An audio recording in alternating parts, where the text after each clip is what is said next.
Ya estamos, Antonio, te han pillado. Te estás alisando el pelo. ¿Algo tiene que ver con la pregunta de hoy? Sí, perdón. No despistas, no quería salir. Quería salir inmaculado. Bueno, Vamos a lo que vamos. Inmaculado capilarmente. Exactamente. Vamos a recordar la pregunta que hemos planteado antes y durante toda esta semana, que ya hemos planteado también en la calle, y que ahora sí vamos a decir cuál es la respuesta correcta. ¿Cuál de estas afirmaciones sobre Valencia es incorrecta? Recuerden, incorrecta. El poniente nos deja el pelo liso, de ahí que Antonio haya sacado su cepillo para cepillarse el pelo. El levante aporta humedad al ambiente. En Valencia siempre hay la misma humedad, o en las noches de verano suele haber mucha humedad. Recuerden que buscamos la respuesta incorrecta, que se ha ido un poquito la gente en la calle buscando... Sí. Bueno, estaban debatiendo en general de cada una de las opciones. Mucho debate con un poquito de malmetimiento, podríamos decir, que hacía que todo Despiste. Sí. Bueno, tenemos que hablar de la humedad. Exactamente, la humedad. La humedad es un tema al que se me hacía difícil llegar, porque, no quería. hemos hablado de muchas cosas. Recuerden cuando hablamos fue de la temperatura, que también hablábamos de que era un concepto un poquito difícil de describir. Y la humedad realmente también le pasa igual. Claro, la humedad, luego hablaremos de que hay un valor de humedad, que si es mucho es tal y si es poco es cual. Pero la humedad... Pues mira, hemos de hablar que es un parámetro que se mide en las estaciones meteorológicas, que está en la atmósfera y que tiene que ver con el agua, ¿vale? En cuanto a atmósfera, claro. El agua se encuentra en la Tierra en 3 estados, ya sabes que es el sólido, el líquido y el gaseoso. Exactamente. Y tienen unos cambios de estado que todos conocemos desde el cole, ¿no? La fusión, la solidificación, la evaporación, la condensación. Pero el cambio de estado de cada uno, del líquido sólido, de sólido gaseoso tal, determina la cantidad de humedad que se encuentra en el aire. Y esta cantidad de humedad que se encuentra en el aire, claro, aquí mismo es lo de siempre, aquí mismo tenemos vapor de agua. No olvidemos que las nubes no están hechas de vapor de agua, están hechas de cristalitos de agua, de hielo o gotitas de agua. Pero el vapor de agua, que es invisible porque es vapor, como cualquier otro gas, podríamos decir que cuanto más vapor de agua tenemos en el aire, pues más humedad tenemos, ¿vale? En una misma porción de aire, podríamos decir, cuanto más vapor de agua, más humedad. Pero entraríamos en conceptos también con respecto a la humedad, que son conceptos que se escapan a este programa, porque es un programa para todos los públicos, un programa de entretenimiento, pero hay conceptos de humedad relacionados como la humedad absoluta, la humedad específica, la proporción o razón de mezcla, la tensión de vapor, la tensión de saturación. Bueno, ahí no vamos a entrar porque nos perdemos. A veces hemos visto algo de saturación cuando hemos hablado de las nubes o del otro día de las nieblas, pero aquí solo hablaremos de 2 valores relacionados con la humedad, que uno es la humedad relativa y otro es el punto de rocío, ¿vale? Perfecto, pues vamos a comenzar por la humedad relativa. Entonces, claro, la humedad relativa es el porcentaje entre el vapor de agua existente en la atmósfera y la que podría contener a la misma temperatura. Es decir, es un porcentaje, por lo tanto es un tanto por ciento. Ahora lo veremos luego más adelante también,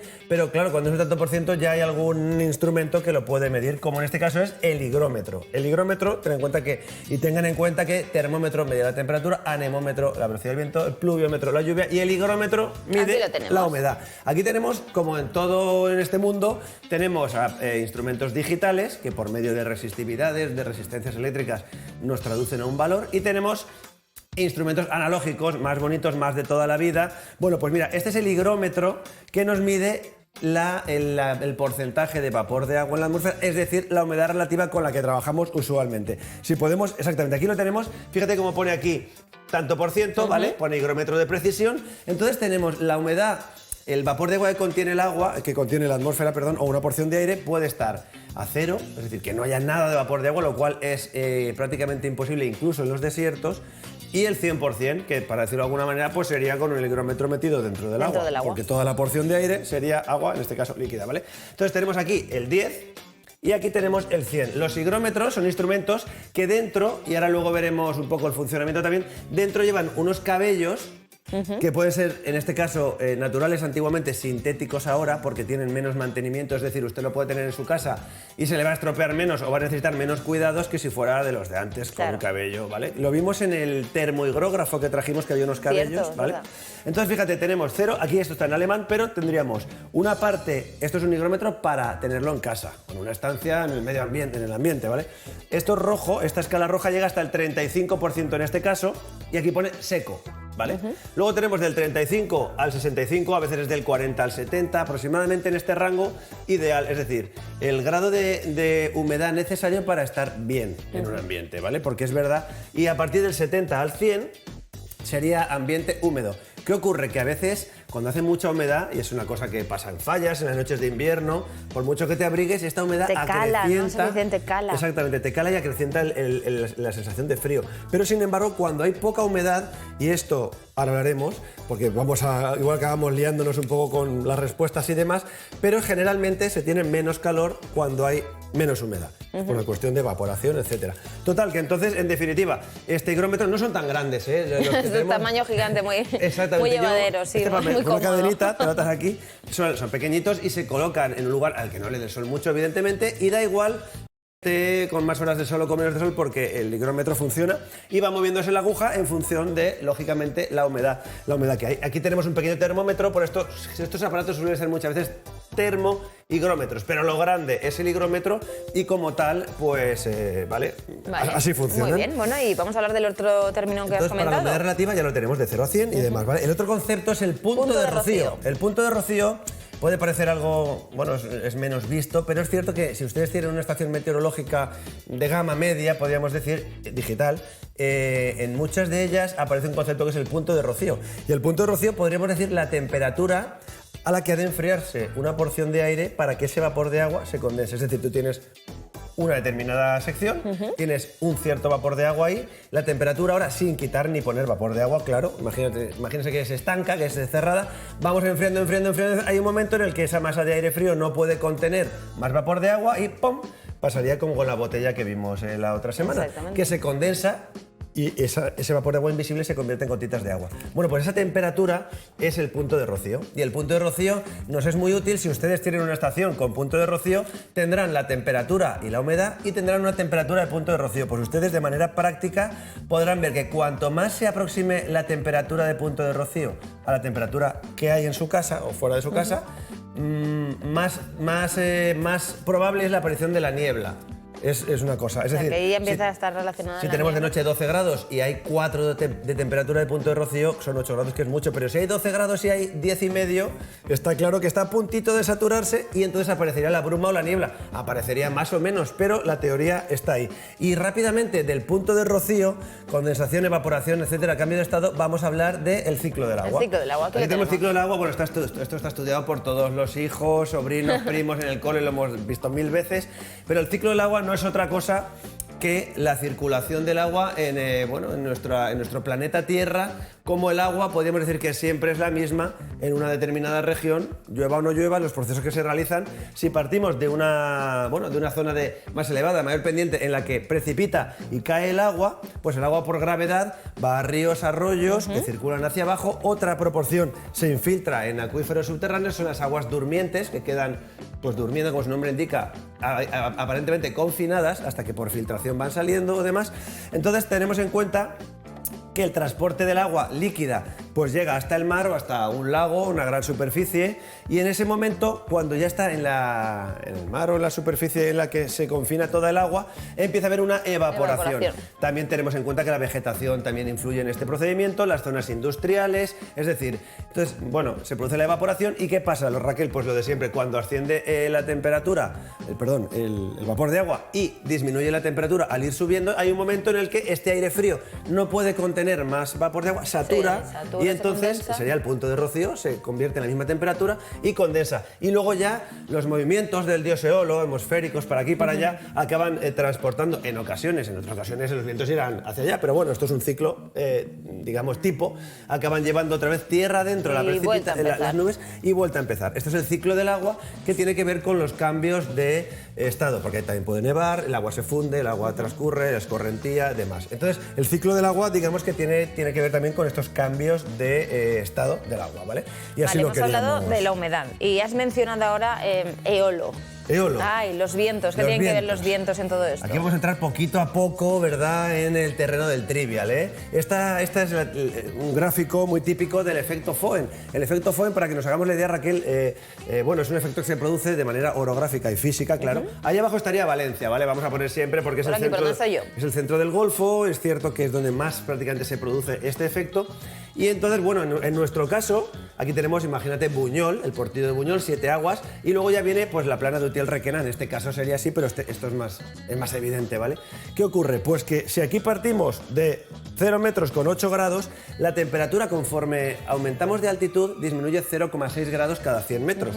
Entonces, haciendo una cuenta, este gráfico está hecho de manera que aquí hay 8 grados y aquí arriba, al llegar arriba de la montaña, podríamos decir, pues tenemos aproximadamente, se ha enfriado 2 grados. Y hay un momento en el que el aire frío no ha podido soportar más vapor, se condensa, hay una nube, llueve o no llueve. ¿Y qué ocurre al llegar aquí? Que la temperatura aquí llega con una cierta... El aire llega con una cierta temperatura y al bajar por unos procesos físicos, el aire se acelera, se comprime por efecto de la presión, se acelera y se seca de manera adiabática, es decir, se seca más de la cuenta.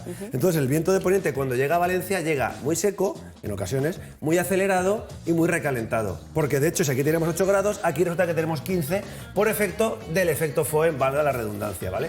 Entonces, claro, ¿qué pasa? ¿Qué hemos visto ya con el poniente? Pues que el poniente baja más seco. Y el poniente, y la pregunta era Valencia.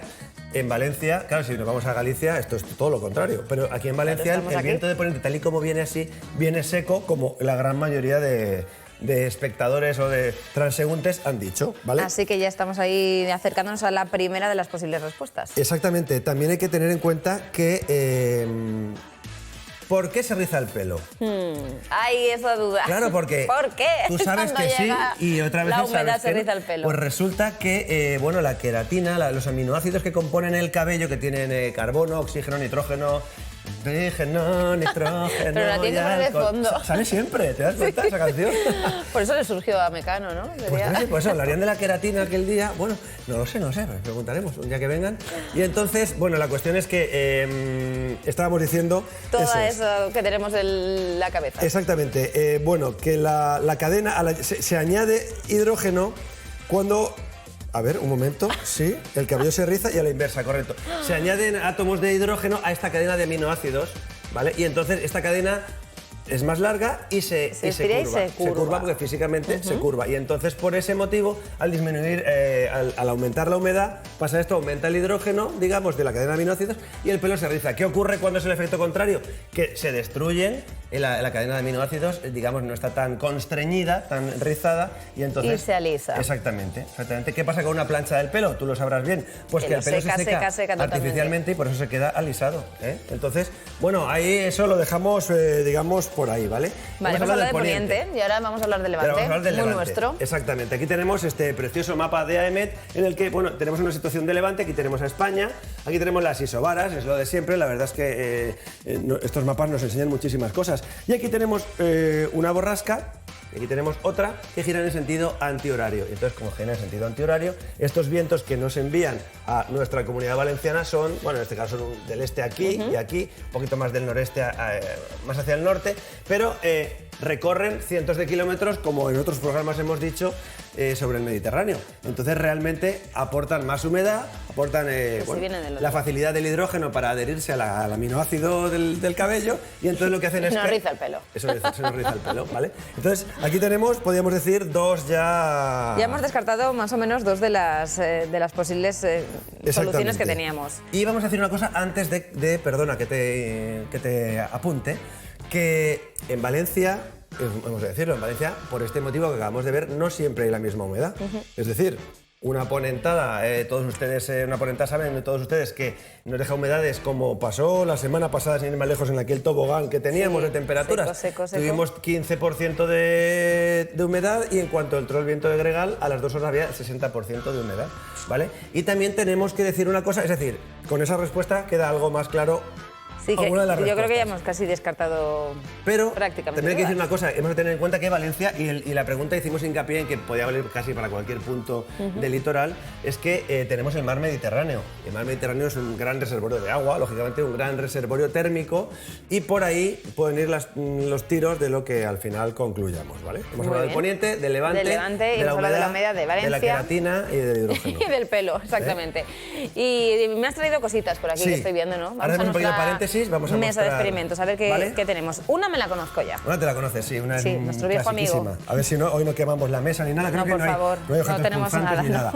Bueno, pues aquí, Raquel, tenemos el mítico fraile del tiempo, ¿vale? Fabricado desde 1890 y tantos, y que es un higrómetro al que se le ha realizado pues una traducción de diferentes humedades en diferentes tipos de tiempo, desde seco hasta lluvia. Aquí ustedes verán que el seco podría ser el 0 y la lluvia el 100%, ¿vale? Entonces, ¿qué ocurre? Pues que aquí tenemos un par de pinzas aquí detrás. Ahora voy a empujar un poquito así para que se vea. No se aprecia, es que sale muy poquito. Exactamente. Sobresale aquí unas pinzas metálicas que una de ellas sirve para calibrar el Cuando gorrito. llueve. Porque este instrumento, cuando llueve, el fraile debe cubrirse la cabeza automáticamente. Y por otro lado tenemos el que mueve el brazo, que está... O sea, esto realmente solo se emplea para calibrarlo una vez. Imagínate, tuvieras que andar no se moviendo puede hacer trampa, claro. Entonces, claro, una vez que el diseño es este, pero aquí dentro hay un cabello. O dos o tres, es decir, en este caso es una fibra sintética, ¿vale? Del estilo de una cuerda de guitarra. Y entonces esta cuerda está fijada al mecanismo correspondiente, por un lado está fija, por el otro está enganchada al brazo, y entonces, según las variaciones de humedad, esta cuerda se estira, se encoge, se enrolla o se desenrolla como uno de nuestros cabellos, haciendo que el brazo se mueva para arriba o para abajo. Entonces, esto es un higrómetro cuya gracia reside en que se le han traducido los grados de 0 a 100 de humedad en diferentes 30, 40, 50, en diferentes tipos de tiempo. La gracia es que funciona extraordinariamente. ¿Dónde deberíamos ponerle para...? Yo lo pongo al exterior, preferentemente. Pero al interior, si no está en una habitación donde haya un flexo o una estufa justo debajo, o el aire acondicionado dándole todo el chorro, digamos, entonces también valdría, ¿vale? Entonces, el fraile, bueno, pues eso, archiconocido por todos nosotros. Y aquí tenemos un instrumento un poco más... tiene más encanto. Tiene más encanto. Es un clásico. Esto está en todas las garitas meteorológicas donde se toman datos con un poco de precisión. Aquí tenemos un depósito con agua destilada, preferentemente, porque si no la cal siempre hace de las suyas. Entonces, esta mecha está mojada, se ha ido empapando, llega hasta aquí, hasta este depósito, y observen que en este termómetro tenemos una temperatura que ahora mismo, perdón por la cámara, es de 23 grados, ¿vale? Pero si observamos en este termómetro, Raquel, observamos que la temperatura es de 17. Es decir, por el mero hecho de que este depósito de mercurio, en este caso, está mojado, hay una evaporación aquí, el agua se va evaporando, hay una absorción de calor latente y una disminución de la temperatura, que es de 6 grados. ¿Cómo vemos entonces? Esto es un psicrómetro o termómetro húmedo. ¿Cómo veríamos entonces cuál es la humedad? Pues resulta que aquí pone termómetro seco. Hemos dicho que había 23 grados. Vamos buscando hasta el 23. Y aquí pone diferencia entre el termómetro seco y el húmedo. Entre el seco y el húmedo. 6 grados. Buscamos aquí 6 grados. La columna de en medio de esta tercera cuadrícula, 23 grados, nos dice que hay un 52% de humedad. La humedad relativa de la que hemos hablado al principio del programa, que nos dice que en el ambiente donde estamos hay un 52%, o sea, realmente el aire podría almacenar a lo mejor hasta un 48 más hasta llegar al 100. Evidentemente, antes de esto, aquí habría niebla, porque claro. Está el punto de rocío por medio. Entonces, esto es un psicrómetro que se puede colgar fuera, se puede tener dentro, pero es cierto que la humedad, al contrario que la presión, como decíamos, la humedad sí que varía en función de dónde pongas. Si tú abres la ventana de tu casa, este instrumento, o el fraile o un higrómetro de los que hemos visto, varía de humedad en 10 minutos. O en 5 minutos ya notamos. Acuérdate del termohigrógrafo, cuando lo pusimos debajo del aire acondicionado. Madre mía, sí, vamos, microtemperatura aquí. Entonces, bueno, estos son dos higrómetros realmente un poco peculiares, más allá. Aún tenemos más, que hay curiosos los de la casita y todos esos que me Tenemos una casita que la verdad es que era ya demasiado para hoy. Es una casita en la que sale un señor o una señora en función de cómo un cabello sintético se mueve, indicando mal tiempo o buen tiempo. Es un fundamento muy parecido al del fraile. Bueno, pues ya hemos hablado de todos los aspectos para acercarnos ya a la respuesta de nuestro trivial. Vamos a recordar esa pregunta y ahora sí, ya no. Vamos a dar la solución, aunque yo creo que ya nuestros telespectadores ya lo tienen clarísimo. Pero bueno, vamos a recordarla. ¿Cuál de estas afirmaciones sobre Valencia es incorrecta? El poniente nos deja el pelo liso. Eso hemos dicho que es verdad. Exactamente. El levante aporta humedad al ambiente. Es evidente porque en nuestro caso pasa por el Mediterráneo y se carga más o menos, pero se carga de humedad. En Valencia siempre hay la misma humedad. Ya hemos visto que es un concepto que no puede ser porque cuando hay poniente, levante, norte o sur, mañana o noche, la humedad varía. Cambia la humedad. O en las noches de verano suele haber mucha humedad. En las noches de verano suele haber mucha humedad. En las noches de verano, evidentemente en todas no. O sea, hay una advección de viento del norte, pero generalmente junto al mar, con un mar a 25, 26 grados, evaporando como una gigantesca piscina, realmente hay mucha humedad. Y por eso a partir del 70% se hace difícil dormir.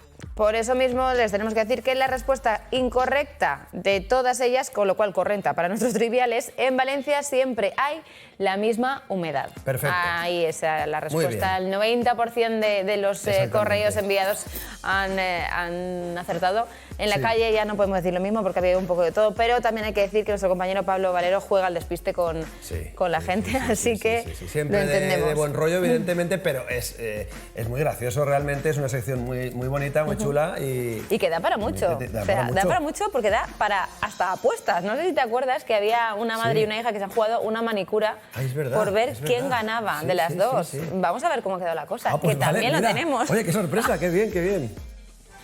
Bueno, pues ya lo sabéis, la ganadora es tu hija. ¿A pagar las uñas? Lo siento. Bueno, para que sepáis que aquí las apuestas se pagan. Y nada, ahora vamos a ver cuál es la pregunta de la semana que viene. Pues le ha costado una manicura. Sí, señor, sí, señor.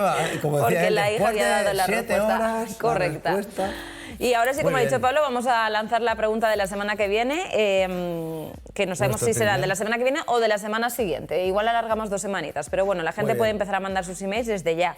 ¿Cuándo se produce el solsticio de verano? Las opciones son en los días más calurosos de junio, cuando tenemos el amanecer más temprano del año, cuando tenemos el atardecer más temprano del año o cuando el sol se pasa por el trópico de Cáncer. Hay que leerla bien porque tiene, como siempre, su aquel. Y analizar cada una de las tiene respuestas. sus matices y entonces, pues nada, tiene una respuesta correcta, Claro. en esta ocasión. Pueden enviar sus posibles respuestas correctas al correo de orache@la8.tv, como todas las semanas. También al Facebook de Antonio Pardo, donde ahí se realizan casi las mayores de las respuestas, y al Twitter de la 8. En Twitter buscarán y verán y podrán enviar su respuesta.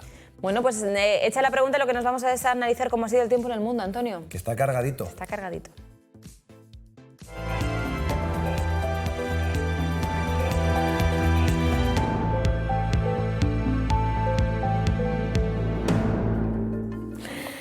Comenzamos el tiempo en el mundo y lo hacemos hablando de volcán Sinabung en Sumatra. Después de permanecer inactivo durante un año desde su última erupción en febrero de 2018, el Sinabung es actualmente el volcán de la isla que posee el máximo nivel de alerta. Exactamente. Las autoridades han fijado un anillo de seguridad. Ahí están un poco más acostumbrados también. En Indonesia, cuarto país más poblado del mundo, digamos una gran densidad de población. Y es cierto que está situado en el anillo de fuego del Pacífico, es decir, el anillo de fuego es una zona pues muy volcánica, muy sísmica también. Pero claro, a mí me recuerda pues a la famosa peli esta de Dante's Peak. Dante's Peak, un pueblo llamado Dante's Peak. Correcto, salía Pierce Brosnan, que no le hacía caso prácticamente nadie, salvo la alcaldesa que se enamoraba de él, claro. Pero bueno, es maravilloso, maravilloso como espectáculo. Es espectacular, es la fuerza de la naturaleza. Siempre recordamos que, por ejemplo, cuando explotó el Pinatubo, el Tambora, el Krakatoa, pero con el Pinatubo más recientemente, el clima de la Tierra, del planeta Tierra se enfrió unas décimas, simplemente por esta gran estampida de gases. Claro, son gases perjudiciales también para otras cosas, porque hay gente que dice, ay, si viniera un volcán, mira el calentamiento, siempre estamos al albur, que es una palabra muy bonita, al albur de cómo se comporte la Tierra. ¿Quién nos dice que un día hay una erupción en algún sitio? ¿Dónde va a llegar? Y entonces, pues el clima cambia un poquito.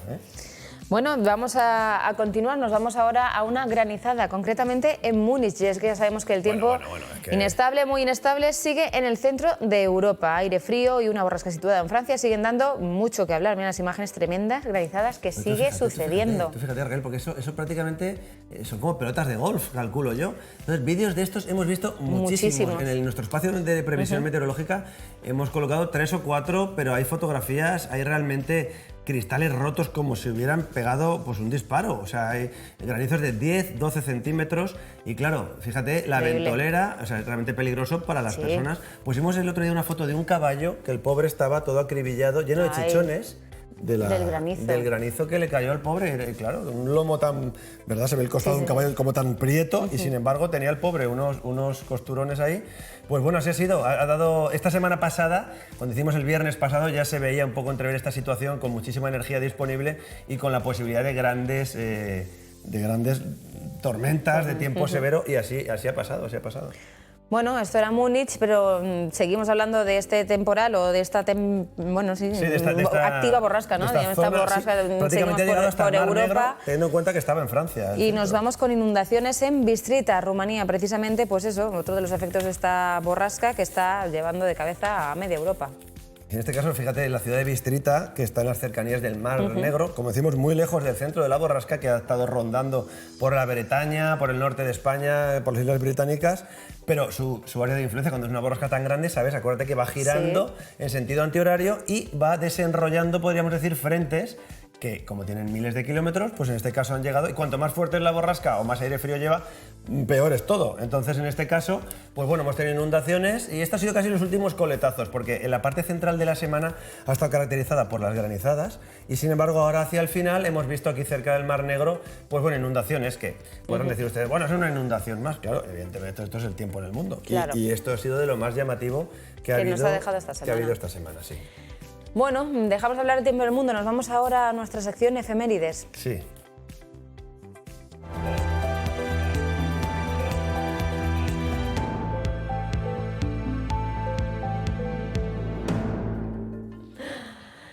Bueno, pues ausencia de efemérides tenemos. Claro, no siempre hay efemérides. Vamos llegando hacia el verano, es cierto. Efemérides lluviosas hay menos, pero hoy nos ha gustado indicarles cómo se narraban, cómo se describían las efemérides hace tiempo. Es decir, tenemos unas efemérides perfectamente documentadas, pero tenemos tres de ellas para poder leerlas y que ustedes vean cómo era. Por ejemplo, en 1899 se narra, con comillas, horrible granizada en Madrid con 50 centímetros de espesor, granizos de 200 gramos. Bueno, pues 50 centímetros de espesor es hasta la rodilla, claro.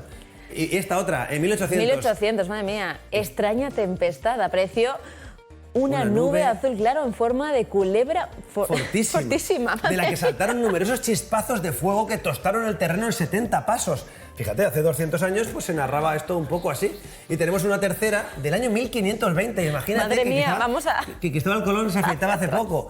Por la mañana empieza a tronar y a pedrear, y en un erial entre el condado de Oliva y el de Gandía caen de las nubes 3 piedras de color y manera de pedernal. Fíjate, Raquel, Madre para mí... mía, oye, pues a mí me parece que deberías hacer un día la sección del Orache así. Ay, sí, aunque sea antiguo, Te reto, ¿no?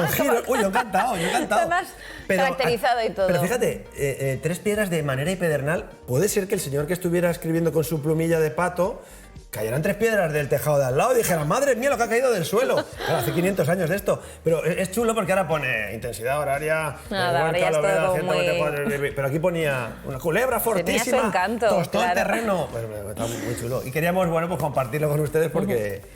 Porque es bonito. Es bonito, claro que sí. Vamos a recordar ahora las fotos de la semana. Recuerden, vamos a votar hashtag Temps de fotos. Estas son las fotos candidatas a ganar ese premio. Vamos a ver, aquí tenemos el lunes, tenemos la foto de Real de Elisa Sala. Esta me gusta la estética, ¿verdad? No hay mucho en el cielo, pero tiene esa capa de bruma que parece que está partida, que escaparía por el colladito que hay entre las dos lomas. Aquí tenemos el Port de Silla, una bonita foto con lo que parece que es un sauce. El Port de Silla es que siempre es muy evocador todo lo que rodea la Albufera. Y esto es el puerto de Silla, que la gente dirá, pero si Silla no está en el mar. Ah, amigo, pero está la Albufera. Y esta es la foto del martes. El miércoles, bonita, pues bueno, Marías, que es una gran... Yo no sé cómo se hacen esos reflejos, pero me parecen súper bonitos, esa nubosidad, ese reflejo, esa arena plateada prácticamente como un espejo, muy bonita. Aquí tenemos otro artista de nuestras mañanas, Arturo Parr, desde el Marín de Barraquetes en Sueca. Pues bueno, este señor que estaba ahí con la caña mirando, la verdad que no hay mucha agua donde está él, pero bueno, está a la salida de la gola y es cierto que está ahí mirando a ver. Queda bonito para la foto. No, debe estar en la gola. Y esta es, bueno, aquí en primer término Nuestra Señora del Consuelo, en Altea, al fondo el Peñón de Ifac, y esas nubes que cuelgan, las hemos comentado hace un ratito. Y son virgas, son seguramente altocúmulos flocus con virga, y además se ven, fíjate que 2 conos se ven a la derecha. Es una foto muy chula, aprovechando además el polvo en suspensión que dejaba una visibilidad un poquito mala. Estas son las de esta semana. Pues estas son las 5, hay que votar en nuestras redes sociales, hashtag Temps de foto, y votan por lo que más les guste. Nos vamos a ir directamente al refrán porque este está en tu honor. ¡Hombre! Y no quiero que se nos pase, tenemos poquito tiempo, pero vamos a recordar. Refrán de la semana, de los vientos de junio, los de San Antonio o ninguno. Ahí estamos. En junio ya hay poco que esconder, efectivamente, y es cierto que los vientos de San Antonio, es decir, a mediados de junio, se supone que lo que no tiene que venir son vientos de otra época, ni nortes, ni oestes, ni tal, sino que las brisas que empiezan a ganar terreno son las indicativas de buen tiempo y por lo tanto las que se esperan. O sea, o los vientos que hay en San Antonio, más o menos, o ninguno. Mejor que no venga otro que pueda arruinarnos.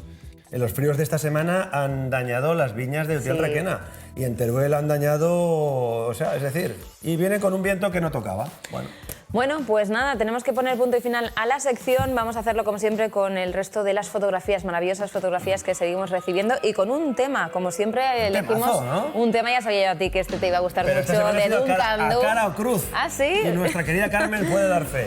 Pues el tema porque musical había- escogido es Entre salitre y sudor, de Duncan Du. Ahí está.